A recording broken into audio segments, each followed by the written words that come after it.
Hi, welcome to Bhaskar area. Andhra Pradesh రాష్ట్రంలో mega DSC 2025 ద్వారా 16,000కు పైగా ఉద్యోగాలు భర్తీ చేసిన విషయం మనందరికి కూడా తెలిసిందే.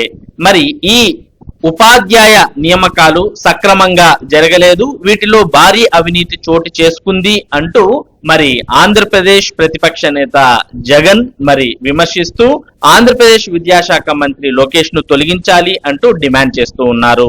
మరోపక్క మీకు ఉపాధ్యాయ పోస్టులు భర్తీ చేయడం చేతకాక భర్తీ చేసినటువంటి మా మీద పడి ఏడుస్తారా?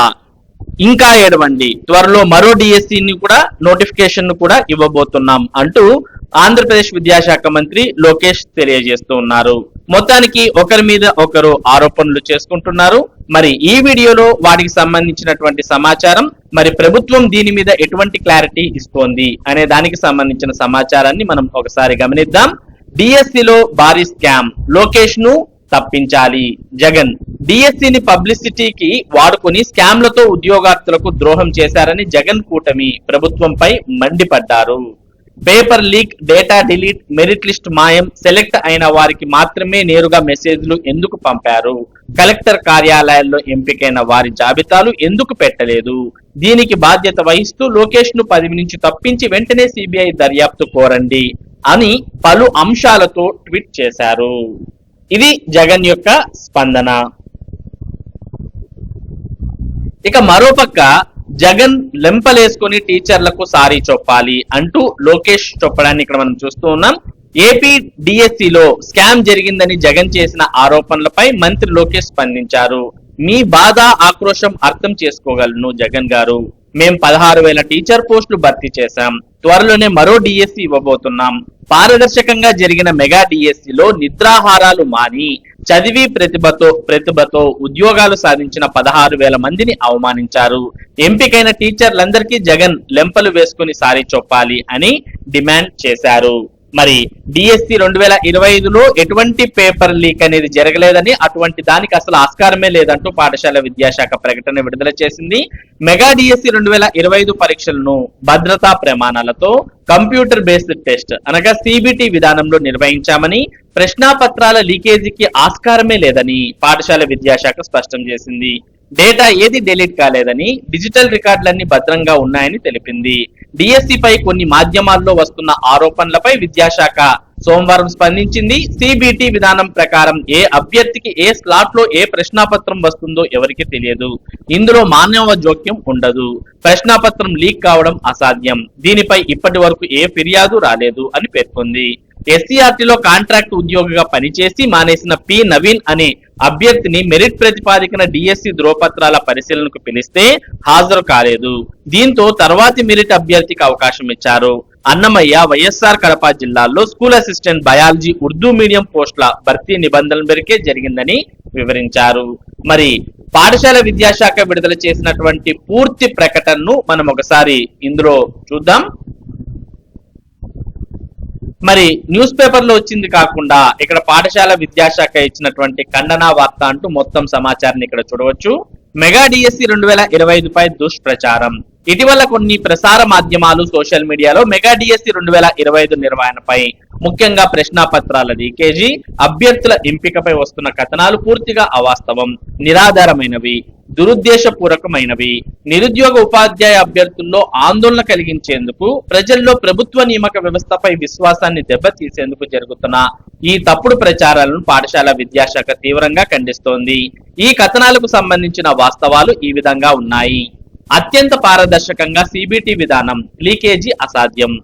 మెగా డిఎస్సి పరీక్షలన్నీ కంప్యూటర్ బేస్డ్ టెస్ట్ పద్ధతిలో బహుళ విడతలుగా నిర్వహించబడ్డాయి. ఈ ఆధునిక సాంకేతిక విధానంలో ఏ అభ్యర్థికి ఏ స్లాట్ లో ఏ ప్రశ్నాపత్రం మరి ఏ ప్రశ్న వస్తుంది అనేది ఎవరికి ముందస్తుగా తెలియదు. అత్యున్నత స్థాయి గోప్యత, డిజిటల్ భద్రతా ప్రమాణాలతో నిర్వహించిన ఈ పరీక్షలో మానవ జోక్యం ఉండదు. కనుక ప్రశ్నాపత్రం లీకేజ్ అవ్వడం పూర్తిగా అసాధ్యం. అంతేకాక ఈ అంశంపై ఎటువంటి ఫిర్యాదు కానీ ఆరోపణ కానీ ఇప్పటి వరకు అందలేదు. అభ్యర్థి పి నవీన్ అనర్హతపై వాస్తవాలు. పి నవీన్ నవంబర్ 2016 నుండి ఎస్సీఆర్టీలో సాధారణ పరిపాలన కోసం out sourcing data entry operator గా పనిచేస్తూ వ్యక్తిగత కారణాలతో 2025లో రాజీనామా సమర్పించారు. అన్నిటికంటే ముఖ్యంగా మెరిట్ ప్రతిపాదికన ఆయనకు జిల్లా సెలక్షన్ కమిటీ ద్వారా సర్టిఫికేట్ వెరిఫికేషన్ కు ఇచ్చినప్పటికీ ఆయన వెరిఫికేషన్ కు హాజరు కాలేదు. డిఎస్సి నోటిఫికేషన్ రూల్ 26 ప్రకారం వెరిఫికేషన్ కు రాని అభ్యర్థిత్వాన్ని రద్దు చేసి ఆ స్థానంలో తదుపరి మెరిట్ అభ్యర్థికి అవకాశం ఇవ్వడం జరిగింది. నిర్ణీత విధానాల ప్రకారం ముందుగా శాఖకు సమాచారం ఇచ్చి సంబంధిత అధికారుల నుండి అనుమతి పొందాల్సి ఉంటుంది. అయితే ఆయన ఎటువంటి సమాచారం ఇవ్వకుండా అనుమతి పొందకుండా పరీక్షలకు హాజరయ్యారు.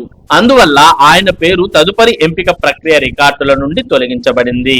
తర్వాత ఆయన గౌరవ కోర్టును ఆశ్రయించడం జరిగింది. P Naveen WP number 26698 of 2025 దాఖలు చేయగా ఆంధ్రప్రదేశ్ హైకోర్టు సెప్టెంబర్ 25, 2025 తేదీన మధ్యంతర ఉత్తర్వుల ద్వారా పిటిషనర్ కు గ్రీవెన్స్ రిడ్రెసల్ కమిటీకి పంపింది. దాని ప్రకారం అభ్యర్థి జోనల్ లెవెల్ కమిటీని ఆశ్రయించగా కమిటీ ఫిర్యాదును పరిశీలించి పరిష్కరించింది.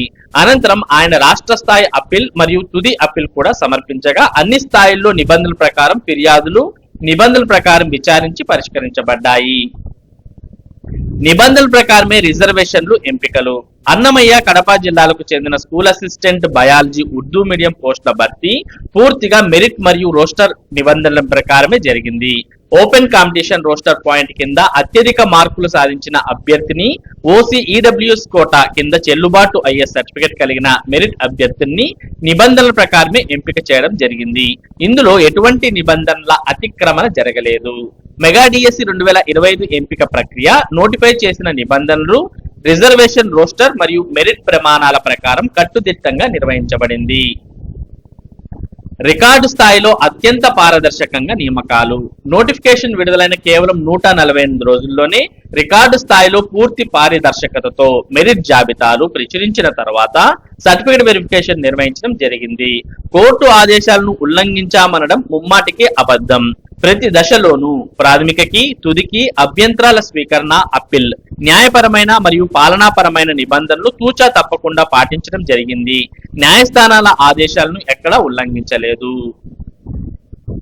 మెరిట్ జాబితా విడుదల చేయలేదనే ఆరోపణపై జూలై 2, 2025న మెగా డిఎస్సి పరీక్షలు ముగిసిన అనంతరం ఆగస్టు 22, 2025న అభ్యర్థుల పూర్తి వివరాలు, మార్కులు మరియు ర్యాంకులతో కూడిన అధికారిక మెరిట్ జాబితాలను పారదర్శకంగా అధికారిక వెబ్సైట్ నందు విడుదల చేయడం జరిగింది. ఆ మెరిట్ జాబితాల ఆధారంగానే అర్హులైన వారికి ఆగస్టు 28, 2025 నుండి సర్టిఫికేట్ వెరిఫికేషన్ నిర్వహించి ఆ తర్వాత సెప్టెంబర్ 15, 2025న తుది సెలక్షన్ లిస్టు పెట్టడం జరిగింది.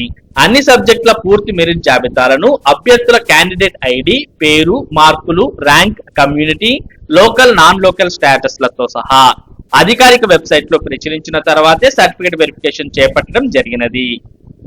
న్యాయపరమైన చిక్కులు లేకుండా మెగా డిఎస్సి నోటిఫికేషన్ విడుదల. ఫిబ్రవరి 2024 డిఎస్సి నోటిఫికేషన్ 6100 ఖాళీలకు ఇవ్వడం జరిగింది. అనంతరం గౌరవ హైకోర్టు స్టే ఆర్డర్ ఇవ్వడంతో ఆగినది.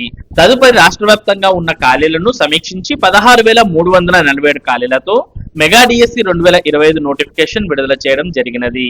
కేవలం 148 రోజుల రికార్డ్ సమయంలోనే మొత్తం నియామక ప్రక్రియను పారదర్శకంగా పూర్తి చేశాం. పేపర్ లీక్ కాలేదు, డేటా డిలీట్ కాలేదు. మెగా డిఎస్సి పరీక్షలను అత్యంత భద్రతా ప్రమాణాలతో కూడిన కంప్యూటర్ బేస్డ్ టెస్ట్ విధానంలో బహుళ సెషన్స్ లో నిర్వహించాం.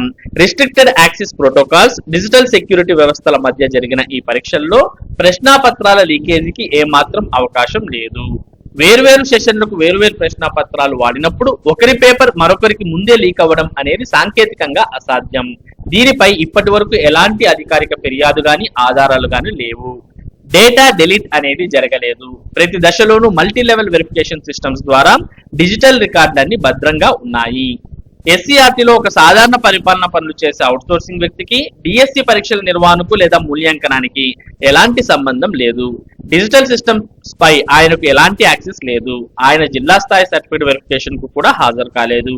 ఇది నియామక నిబంధనలోని రూల్ 26 కి ప్రకారమే ఆయన అర్హత కోల్పోయారు. అవుట్సోర్సింగ్ ఉద్యోగిగా పరీక్ష రాయడానికి ముందస్తుగా అనుమతి తీసుకోలేనందున ఆయన అభ్యర్థిత్వాన్ని రద్దు చేయడం అనేది.